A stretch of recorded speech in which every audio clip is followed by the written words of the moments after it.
I never thought that a quiet dinner with my daughter-in-law would end up being the moment my son betrayed me to steal everything. He slammed the door. He pointed at me like I was filth. He said the word will like it meant war. I had made roast chicken with rosemary just the way Sarah liked it. She'd been off all day, chewing slower, her eyes flicking toward the hallway every few minutes. I figured maybe it was something with David. I didn't press. We were just clearing the plates when my phone buzzed. Turn on the camera. The show was about to begin. That was the message. No name, just that. I froze mid-step, then looked at Sarah, but she didn't seem surprised. If anything, she looked resigned. I didn't ask questions. I tapped the camera app and started recording, setting the phone in the cradle on the hutch. Then, the front door burst open. David stormed in like he owned the air we breathed. His voice cut through the room like a blade. You think you're smart, don't you? He didn't see the blinking red light. I couldn't answer. My throat was a block of ice. He threw a folder onto the table. My trust documents, at least they looked like mine. It's done. You're not getting it, say in the will anymore. It took me a second to understand. He wasn't bluffing. He wasn't warning. He was announcing something had been changed legally. Behind my back, Sarah didn't speak. She stared at her lap like she couldn't bear to see it unfold again. I felt like the walls were watching me, like every dish I'd ever scrubbed, every chair I'd upholstered for that boy's future was suddenly laughing behind my back. David, I said, voice raw. What did you do? He sneered. What I should have done years ago. You don't need control anymore. We've taken care of everything. My eyes flicked to Sarah. Her hands were folded tight, knuckles white. You forged something, I said. He didn't flinch. You'll be taken care of. Just stop making this difficult. My stomach churned. I hadn't signed anything in months. Not since the trust update Nancy and I did last year. And now he was telling me I was cut out. He started to say something else, something louder, but I stood up and pointed at the door. Get out of my house. David's mouth opened in protest, but Sarah rose first. David, let's go. He looked like he might argue, but then he saw her face. It wasn't soft. They left. The silence afterward was worse than any shouting. I walked to the phone, stopped the recording, and stared at the screen. My hands were shaking so badly, I nearly dropped it. There it was, his face, his voice, that cruel, confident tone, and my silence, my proof. I didn't cry. I sat down at the table and played the footage again. They thought I was old, slow, that I'd roll over and let them steal what I built, but they didn't understand. I wasn't weak. I was just waiting, and now I had evidence. He didn't see the camera, but I did, and I watched it all again in silence. 2 hours later, in my bedroom, I locked the door before I even took off my shoes. My phone trembled in my hands as I sat on the edge of the bed, replaying the footage again. You're not getting a say in the will anymore. It's done. The words slithered into me like venom. I paused the video, staring at his face, frozen midst. That was my son. My son. And yet he looked like a man I wouldn't have trusted on the street. I opened the drawer in my nightstand, the one where I kept the important things, my passport, a small velvet pouch of James's cufflinks, and a manila envelope labeled Will Final. My fingers hesitated before I slid it out. It was light, too light. I opened it and pulled out the contents. Just one page, a copy of the healthcare directive, not the full will, not the trust amendments. My heart picked up speed. I rifled through the drawer. Nothing. I checked the file cabinet. Just insurance forms, the red folder I'd placed there last summer, gone. I stood, hands cold and stiff, and paced the room. He'd done something. I knew it now. I remembered when he offered to scan and store the documents after our last estate meeting. He said he'd upload it all to the cloud. For backup, he claimed. I'd trusted him. Of course, I had. He was my son. I sank back down onto the bed and stared at the ceiling fan, watching it spin slowly in the darkness. You don't need control anymore. Those words weren't just arrogance. They were finality. He thought he'd gotten away with it. I grabbed my phone and opened the video one more time. My finger hovered over the share button. Not yet. I wasn't ready to scream, but I would whisper to the right person, to the one who knew how these things worked. Nancy, my old college roommate turned to state lawyer. We hadn't spoken in over a year, but I had her number saved under emergency only. This qualified. I texted her one line, Nancy, I think David forged my will. She replied faster than I expected. Come see me tomorrow. Bring everything. I looked at the screen and whispered, everything's what he tried to take. Then I turned off the lights. But sleep didn't come. Every time I closed my eyes, I saw David's face, not as a boy, not as a man, but as a thief. The next morning, at the coffee shop with Nancy, the bell jingled as I stepped into the little cafe off Hawthorne. It smelled like burnt espresso and cinnamon scones. Nancy was already there, a folder beside her latte, glasses perched on her nose like she never left the courtroom. When she looked up and saw me, she didn't smile right away. She saw it in my face. What had shifted? Olivia, she said gently. Sit down. I did, pulled out my phone, and pressed play. David's voice filled the quiet space. You're not getting a say in the will anymore. It's done. Nancy listened with her lips pressed together. Then she looked up slowly and said the words I hadn't let myself believe. If he accessed or altered your trust without authorization, that's a felony. A shaky breath left me. She opened the folder. We'll need documentation, original copies, notary logs, signature dates, and we'll look into any changes made to the trust. If he tampered with them, we'll find it. I nodded. He said it was already done, and the last version I had is gone. Nancy didn't flinch. Then we start by requesting certified copies from the county, and we pull all recorded documents tied to your estate. I want you to check your financial activity, too. See if anything's moved, beneficiaries changed, anything. Her tone was businesslike, but not cold. She knew exactly the kind of betrayal this was. It wasn't just money, it was erasure. I don't want to confront him yet, I said. Good, she said, sipping her coffee. You let him think he's won. That's how we build the case. I looked down at my hands. They were steady now. For the first time in days, I raised him to be better than this, I said. Nancy didn't answer at first. She just tapped a pen against the folder. Then she said, sometimes we raise them soft, thinking we're doing them a kindness, but softness is a seed. They choose whether to grow it into compassion or entitlement. I felt that deep, like she'd reached into my chest and pulled out a truth I hadn't dared name. Outside, a breeze swept fallen leaves across the sidewalk. Where do I start?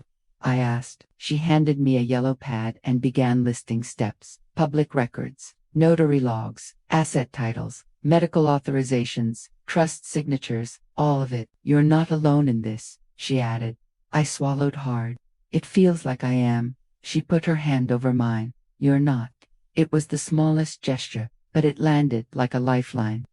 I left the cafe with a folder, a list, and a plan. And for the first time since David stormed into my dining room, I wasn't waiting. I was hunting. The next morning, at the public records office, the fluorescent lights buzzed overhead as I waited in line behind a young man with earbuds and a woman holding a baby. My number was 84. They were still on 79. I clutched NY's list and my notepad, like they were shields. When it was my turn, I stepped forward with a voice that didn't tremble. I need all recorded versions of my will and trust documents filed under Olivia May Harper, I said. Both current and archived. The clerk typed without looking up. ID. I handed it over. A minute passed. Then, she frowned. There's a will signed 2 weeks ago on file. Is that the one you meant? My breath caught.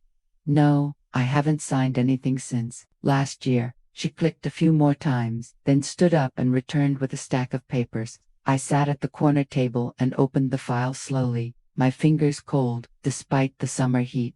There it was. David's version, signed, dated, notarized, except it wasn't my signature. Not really.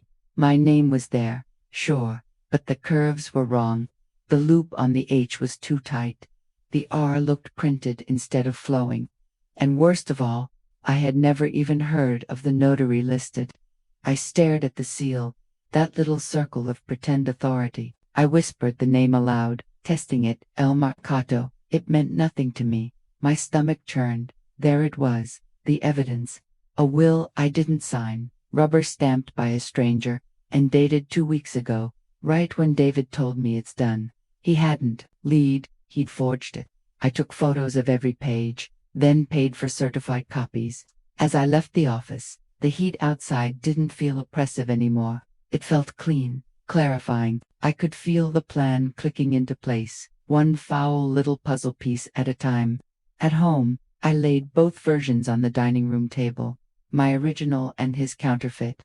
Side by side, they looked like masks, one honest, one hollow. I looked at James' photo on the mantel. "You'd be furious," I whispered. "So, I'll be furious for both of us." I made a list that night. Dates, signatures, what changed, when it changed. They tried to rewrite my ending, but I still held the pen. That evening, in the kitchen with Sarah, she stood by the sink, drying her hands slowly. The silence stretched between us like a wire about to snap. "I saw the new will," I said. Finally, my voice didn't shake. "It's a forgery. I never signed it. I never even met the notary listed." Sarah turned. Her eyes were already glassy. "I was afraid you'd find out," she said softly. Something in me tensed. "You knew," she nodded. "He made me sit beside him while he filled it out. Told me not to ask questions. Said it was for tax purposes." My throat tightened. "He used you." Her face crumbled. "He said you were slipping, that you'd been forgetting things. He made it sound like you needed help, and you believed him." "I didn't know what to believe," she said, her voice barely above a whisper. "But then I saw you that night, the way you looked at him when he stormed in, the way you said nothing and still had more power than both of us. That's when I knew he was lying." She reached into her purse and pulled out a USB drive. I started recording things. Conversations, screenshots of texts. I wasn't sure what I was doing at first, but now I know you're not crazy. He is. I stared at her. The same woman who used to sit silent at family dinners, who always seemed afraid to speak too loud. She looked different now. She looked awake. "He told me you'd be fine," she continued. "That he'd take care of everything. But I saw the bank statements. The credit line he opened under your name." I wanted to say something, but she stopped herself. "What?" I asked. "He said, if I didn't keep quiet, I'd lose everything, too." I stepped forward and took the USB from her trembling fingers. "I'm not going to lose," I said. "Neither are you." Her shoulders dropped just a bit. "I'll testify if it comes to that." "It will," I said. I walked to the cabinet, pulled out a small notebook, and wrote her name under the heading Witnesses. Then I handed her a cookie from the jar. I'd kept stocked since the boys were in middle school. "Eat," I said. "You've done enough cowering. It's time we fight." She smiled weakly and took the cookie. And for the first time since this nightmare began, I felt something I hadn't in weeks. I felt less alone. The next day, in my home office, the air was stale with dust and silence. But I didn't open a window. I needed it tight in here, still like a vault. I sat at the desk, Sarah's USB plugged into the side of my laptop, the screen blinking alive with folders. I clicked the one labeled David Private and opened a recording. His voice spilled out, casual and smug. "It's not like she's going to notice. She signs everything. Hell, she probably thinks she still owns the house." My breath froze. "Once the documents are in, it's clean," he went on. "By the time she figures it out, it'll be too late. It's all legal now. I'm the executive, and she's losing it anyway." The audio ended. I didn't cry. I didn't shout. I dragged the file into a new folder labeled Evidence Legal and stared at the blinking cursor. Then I opened another file. "David," Sarah's voice asked, nervous. "What if she fights back?" He laughed. "She won't. She's weak. She gets overwhelmed by the microwave clock blinking." My hand tightened on the mouse. "Weak." I stood and walked over to the closet where I kept my old safe, James's idea, back when we bought the house. I spun the dial, opened the heavy door, and took out my original will and trust copies. Real signatures, real notaries. Then I placed a new notebook beside them, freshly labeled Contingency. It was time to build the case. I called a forensic document examiner, Laura Nishimura, recommended by Nancy. I told her everything. If I send you a copy of the forged will and my actual signature history, can you confirm forgery? Absolutely, she said. And if it goes to court, I'll testify. I overnighted everything. Next, I installed a voice recorder app on my phone. Every call, every conversation, even if it was nothing, I'd have it. I backed up Sarah's audio files to a private cloud account. Then I changed all my passwords, bank, insurance, email, and I ordered hard copies of every financial transaction from the last 18 months. That night, I started a file, physical and digital, of every time David manipulated me, every incident, every subtle cruelty, dressed as concern, like when he told me I shouldn't drive at night just in case, like when he suggested putting my name on fewer bills to simplify things. It wasn't concern. It was positioning. I scanned the fake will one more time and wrote a sticky note. Intent is everything. Then I stuck it to the cover of my new file. I wasn't going to confront him. Not yet. Let him believe he was winning. Let him believe I was old, confused, grateful for his help. Because when you corner a snake, it strikes. But when you leave the gate open, it slithers right into the trap. By the time I turned off the desk lamp that night, I had 4 files labeled and organized, one for Nancy, one for the court, one for the forensic team, and one for me because I wasn't done being his mother, but I was damn well done being his victim. 2 days later at the bank branch, the receptionist smiled without looking up. How can I help you today? I asked. I need to review all recent changes to my accounts, I said, in person with the banker, not on the phone. Her smile faltered slightly, but she nodded. Of course, just a moment. 10 minutes later, I was in a private cubicle with a man named Carl, mid-30s, polite, nervous, around authority. My kind of person. I handed him my ID and slid a printout of my latest statements across the desk. I believe there have been unauthorized changes, I said. Carl reviewed the documents, then clicked around his screen for a long time. His brow furrowed. I see. Yes, a change was made to your primary checking account last week, he said cautiously. The listed beneficiary was updated. My stomach dropped. To whom? He turned the screen toward me. David Harper, of course. And who authorized this change? He clicked a few more times. It was submitted online through a verified login tied to the secondary account holder, which is David Harper. And when was this access granted? Carl scrolled again. About 6 months ago, through a durable power of attorney form filed here at the branch. I stared at him. I never submitted such a form. His face paled. We have it scanned on file. It was notarized. By whom? He pulled it up. A notary named L. Marcato, the same ghost notary from the forged will. I leaned forward. Carl, listen to me. That document is fraudulent. I am working with legal counsel. You need to flag every account I hold, freeze any pending changes. Require my in-person signature for everything. Can you do that?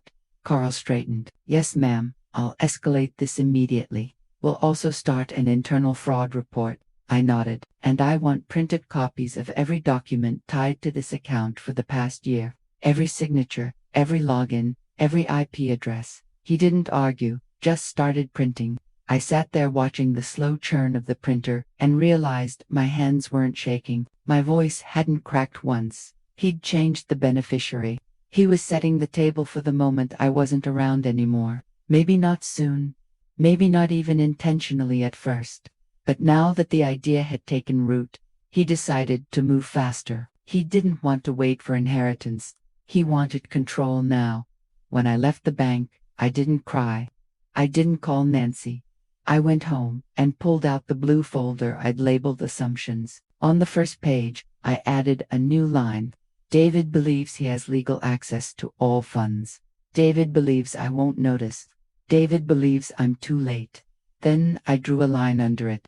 Below that, I wrote, he is wrong. That evening, I sat on my front porch with a mug of tea as the sun went down. For the first time in weeks, I noticed how quiet the world felt when your fear stopped screaming. A neighbor passed by, her little dog tugging at the leash. She waved. Evening, Olivia. Evening, I said. She paused.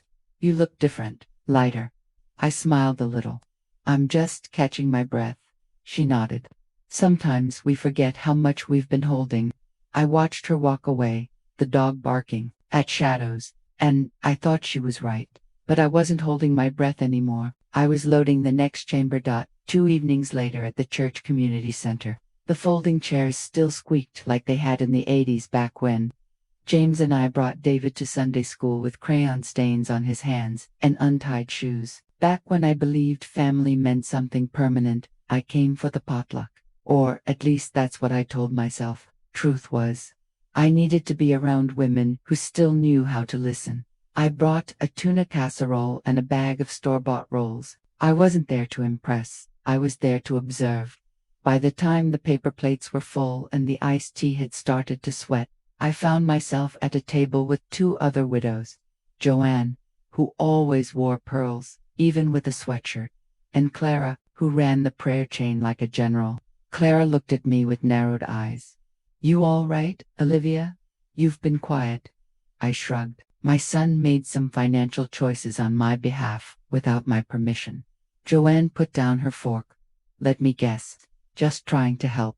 I blinked. Exactly that. She exhaled through her nose. Mine did the same thing.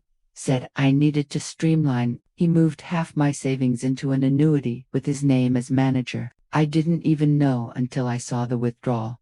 Clara nodded. Mine changed my mailing address to his house so he could keep track of things. Next thing I knew, he was answering calls from my insurance company. I stared at them, stunned. What did you do?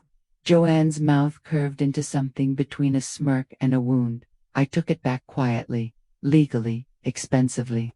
Clara leaned in. They count on us being too polite to fight, but I stopped being polite when my daughter-in-law started referring to my home as theirs. I swallowed hard. I thought I was the only one, I said. Clara snorted. Honey, there's a whole generation of sons and daughters who've mistaken our kindness for permission. Joanne leaned closer. You've got that look, Olivia, like you're not done yet. I met her eyes. I'm just getting started. That night, I drove home with the windows down, letting the summer air press against my face. I wasn't alone. I wasn't paranoid. This was a pattern, a quiet epidemic, and the solution wasn't grief, it was strategy.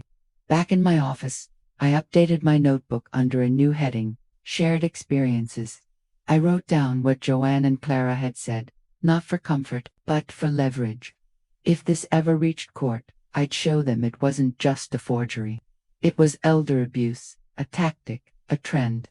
And I was one of the few who was fighting back while I still had the strength to swing. David thought he was clever, but he forgot one thing. You don't steal from someone who built everything you stand on and expect them not to feel the cracks. The next afternoon in NY's office, the blinds were drawn halfway, sunlight striping across the polished table like bars. Nancy sat across from me in a gray blazer, her expression unreadable as she flipped through the thick envelope I'd handed her. Copies from the bank, audio from Sarah, forged documents, and the forensic report that had arrived that morning. Her report's conclusive, Nancy said, tapping the page. That signature isn't yours. It's a traced imitation. I nodded. I knew it. I just needed someone else to say it. She testified, and she's good, credible, detailed, unshakable. Good, I said flatly. Nancy glanced up.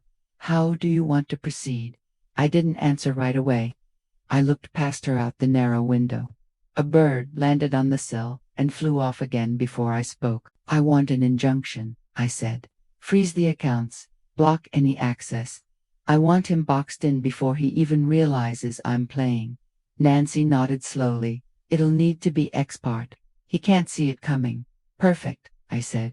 And I want full restoration of the original trust retroactive to the date of the forgery. That'll be more difficult. We'll need to file a motion and present the expert testimony.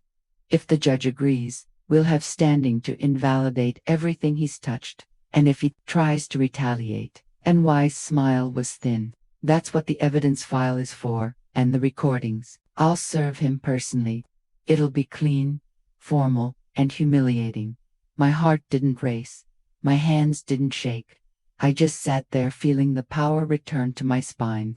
I'd spent years playing the good mother, the dependable one, the helper, the check writer, and now I'd been discarded like a signature on an old checkbook, scratched out and replaced. Not anymore. I'll have it filed by Friday, Nancy said. We'll request an emergency hearing to block further financial actions. After that, we build. She stood and offered her hand. I took it. Thank you, I said. Don't thank me yet, she replied. He's going to come for you when this hits. And it won't be pretty. I smiled. Let him come. I have my silence, my files, and a witness. That's more than he expects. Back home, I made tea and stood by the window, watching shadows shift across the garden. The lemon tree was still barren, but I'd stopped expecting fruit. It stood as a reminder now. Not all roots bear gifts. My phone rang. I didn't recognize the number. I answered anyway. Olivia Harper? A deep voice asked. Yes. This is Officer Lang from the Financial Crimes Unit. Your attorney submitted preliminary documentation. We flagged your case for review. He paused, then added, You're not the first, but you're one of the first to fight it this early. That matters. After we hung up, I opened a new page in my notebook, Leverage. Under it, I wrote, Forensic proof of forgery, audio of intent, Sarah's witness statement, bank records, beneficiary change, power of attorney fraud, pattern of isolation via church testimonies. I looked at the list, then back at the empty photo frame on the shelf where David's wedding picture used to sit. I didn't miss him. I missed the version of him I once believed in. But belief doesn't stand up in court. Evidence does. The new call came just past 6. David's name lit up my phone. I let it ring once, twice, then picked up. You're doing this to your own son, he snapped, not even waiting for a greeting. His voice was tight, cracked, frantic. An injunction. Are you kidding me? After everything I've done for you. I said nothing. He kept going. You think this makes you look smart? You think this is some kind of win? I still said nothing. Mom, say something. The silence on my end was full and deliberate. It pressed against his voice like a mirror. Finally, I said the only thing that mattered. You did this to yourself. Then I hung up. That night in my home, drowning in memory, I didn't turn on a single light. I didn't need to see. I knew every corner of this house by feel. The chipped tile by the sink, the creak on the third stair, the way the air changed in the hallway near the bedroom James died in. I wandered like a ghost, not because I was lost, but because part of me had died the moment I heard my son call me weak. I ended up in the den, clutching a blanket I didn't remember grabbing. The house was still quiet in that way that feels cruel. On the shelf above the fireplace sat the photo of James, smiling in that too big fishing hat, arm wrapped around a younger, hopeful version of me. I walked over and picked it up. You raised him better than this, I whispered. My voice cracked at the end, and then the sob came, ugly and loud, from somewhere low and buried. I covered my mouth with a blanket, trying to stop it, but it just kept coming. My knees hit the floor hard. I stayed there. He was my only son, the boy I held when he had nightmares, the one I worked late shifts for so he could have new cleats instead of hand-me-downs, the same boy who made me a paper card when James died, saying, I'll take care of you now, Mom. I believed him, and now he was scheming while I was still breathing, rewriting my life with a forged pen, smiling while he erased me. How do you mourn someone who's still alive? How do you grieve a child who weaponized your trust? I didn't know, but I knew this. I would not let him write the end of my story. I stood up slowly, every joint aching, and walked to my desk. I pulled out a pad of paper and wrote 2 lists. At the top of the first, I scrawled what David took from me. I wrote until the words blurred. My name on the trust, my authority at the bank, my peace, my belief that I mattered to him, my own voice in my affairs, my faith in being his mother. Then I flipped the page. At the top of the second list, I wrote what I will take back, and I stared at it for a long time. Finally, I wrote everything he thinks I've already lost. I folded the paper and placed it under the lamp. Not hidden, not locked up. It would be the first thing I'd see in the morning. This wasn't strength. Not yet. This was survival cold, steady, hollow, in the middle. But it was mine, and I'd build something from it, even if it broke me again. 3 days later, at the retirement community summer event, I was there to set a trap.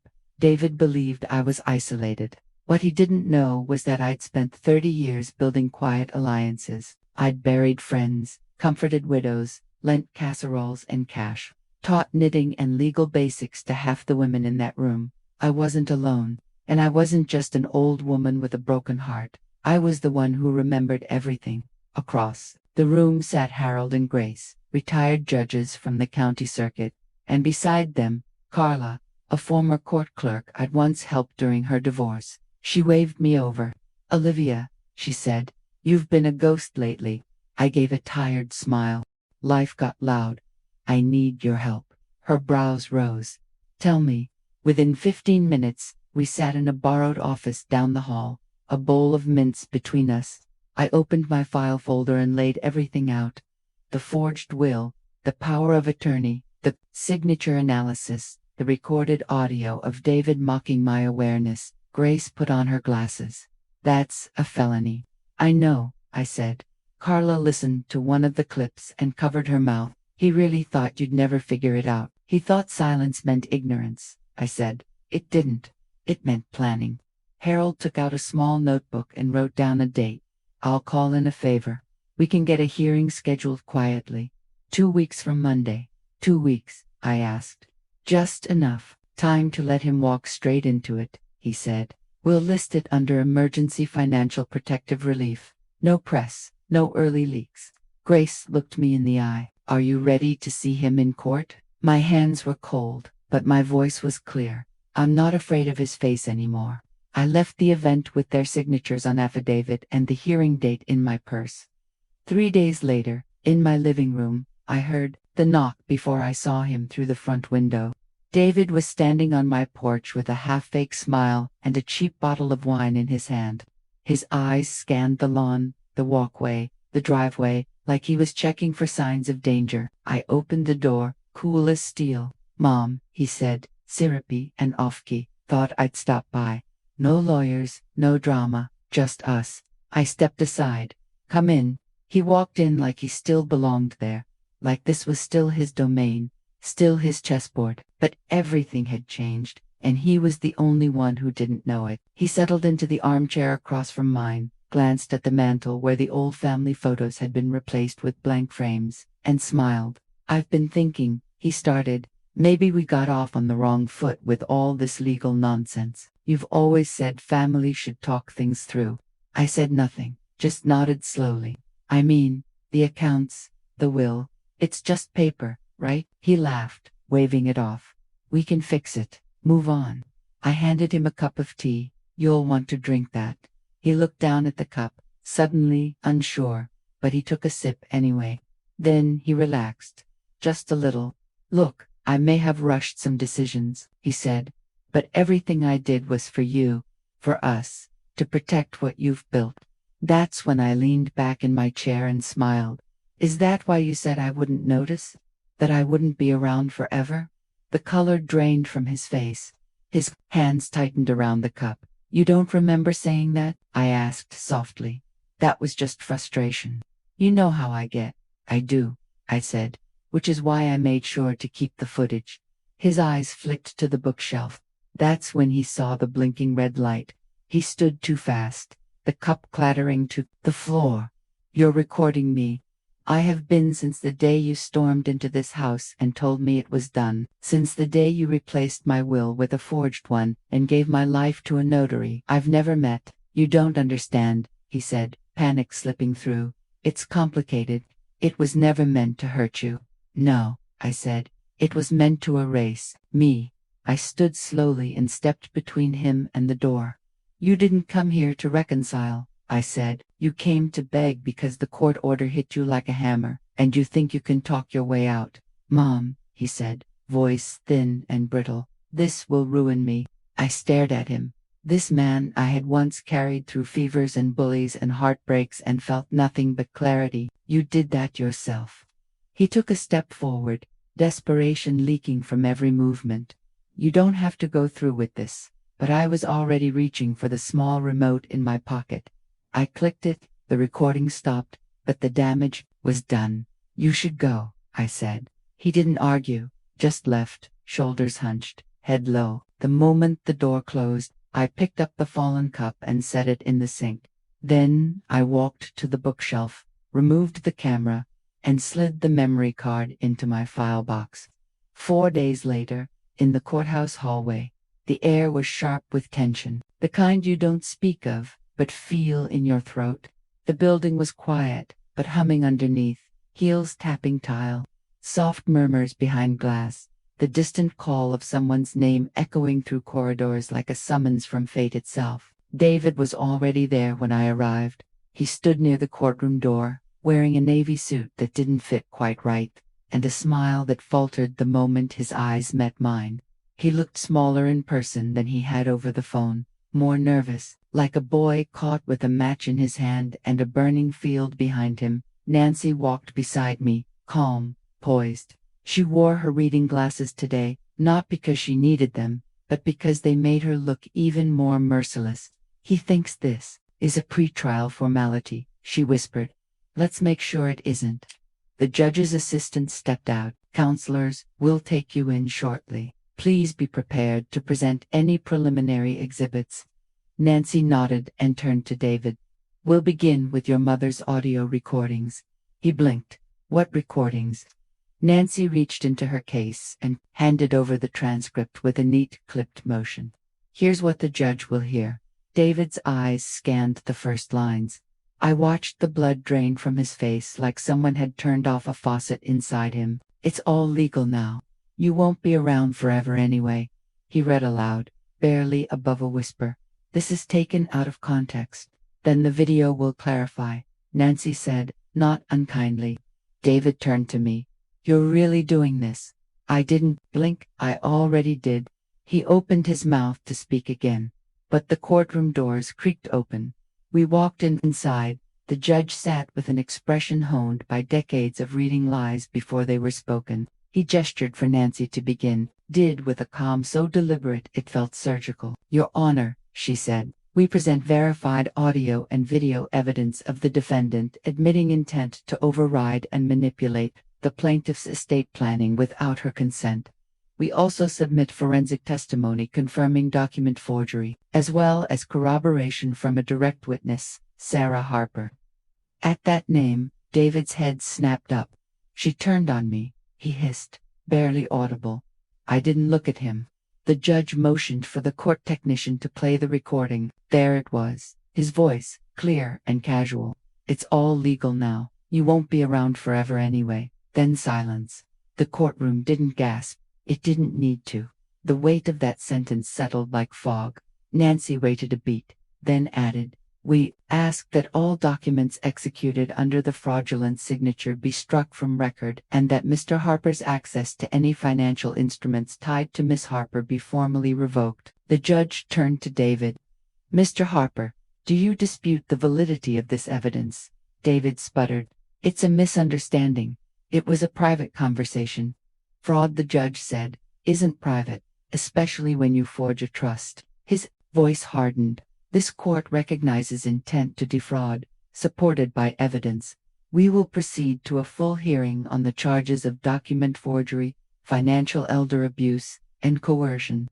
I sat still, not victorious, not smug, just steady. David turned toward me again, pale and blinking like he didn't recognize the woman sitting in that chair. But of course, he didn't, because the woman he remembered never would have brought him here. She was gone. The judge leaned back. Her decision didn't take long. The court finds the defendant committed willful fraud, financial elder abuse, and forgery of legal instruments. All altered documents are hereby voided. Control of all accounts, trusts, and property reverts to the plaintiff, effective immediately. David stood. Wait, please. The judge's gavel struck. Mr. Harper, you are remanded into custody pending formal charges. Bail is denied due to risk of document tampering. He turned to me, stunned, not angry, confused, like he'd just discovered the sun had teeth. I looked him in the eye for the first time in months, not with rage, not even sorrow, just finality. He had gambled everything on the assumption I wouldn't fight and lost. Sarah met me outside, her arms tied around me. "You did it." "No," I said. "I proved what he did to himself." Reporters clustered at the curb, but I didn't stop. This wasn't spectacle. This was survival made visible. That evening back home, I poured one glass of wine, sat at the kitchen table, opened the file, stamped every page, resolved. Then I locked it away. He tried to bury me with ink and arrogance, but I wrote the ending. Thanks so much for watching. If you enjoyed the video, please hit that like button, share your thoughts in the comments, and let me know which city you're watching from. I'd love to see how far this story travels. And don't forget to subscribe to the channel and check out my other videos.